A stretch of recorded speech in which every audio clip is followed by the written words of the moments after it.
Hello and welcome to the Global class. Today we are going to cover the case study of Brazil. So this is in the news and you are hearing a lot of things connected to deforestation. Right, so let's get started. What are the key concepts over here? So the key concept is of development,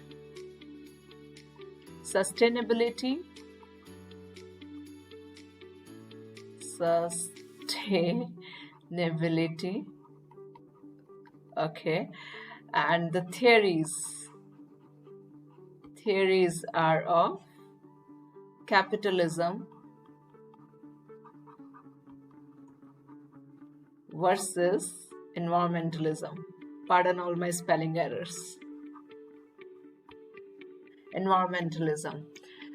So in this case study, the deforestation of the Amazon rainforest is examined in relation to Brazil's President Jair Bolsonaro's anti-environmentalist approach. So this is what you are hearing, and probably you are hating him also. That why did he do so? Why still he is continuing? So let's see what is his stand and what already Brazil has lost because of this approach. It focuses mainly on the industrialization. The Amazon's rainforests provide 20% of the world's oxygen as well as natural resources used in trade by the Amazon's neighboring countries, with Brazil's owning 60% of the total forest. Okay, so 60% of the total forest is in Brazil. The repercussion of Bolsonaro's policies affect factors like state sovereignty, climate change, and the increase of development or lack of sustainable development. Contrary to recent 2012 Forest Code rulings encouraging the decrease of illegal deforestation and release of carbon emissions, Brazil has increased its emission release by 9.6% under Bolsonaro's government, thus not upholding its commitment to the Kyoto Protocol or the Paris Agreement as well. So that means it is going against the global agreement. Number one thing, which are the global agreement, Kyoto Protocol and Paris Agreement. Number two, that it is going even against the 2012 Forest Code ruling as well. Um, as well as scaled back on its efforts to combat illegal deforestation. Due to Bolsonaro's anti-governmental policies, indigenous tribes like the Guayani and the Yanomami are being kicked out of their lands due to Bolsonaro's viewing protected land as an impediment of economic development. Hence, the initiative to make forest land accessible for industry and further commercial exploitation. So that means, in case if you want urbanization, it's very important that you pull people out of their rural agricultural land. So this is what Bolsonaro also did by evacuation, not even evacuating, by just kicking out these two tribes. The names are two tribes, but there are many more tribes as well.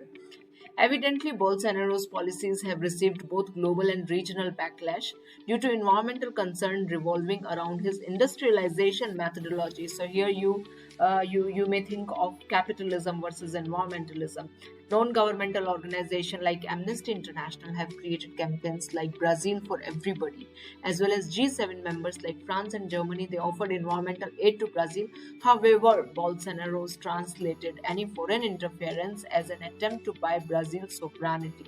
So it just stopped taking any kind of aid in the name of environmental aid because it may hamper its sovereignty as well.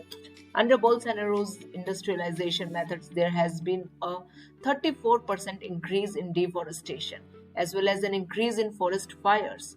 This poses a threat to the global community, as Brazil and its neighboring countries partially depend on the resources produced in the forest for their economic development. My question to you over here is, to what extent do you think that your resources, what your country is producing, is limited only to you, or do you consider the neighboring countries as well when you are producing any natural resources for that?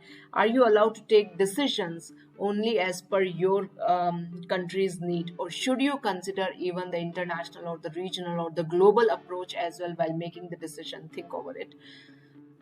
Another question from myself to you: to whom do you give the weightage? Is it development or sustainability? Is it growth or sustainability or environment?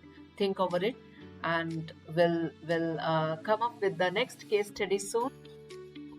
Stay safe, stay tuned. See you soon.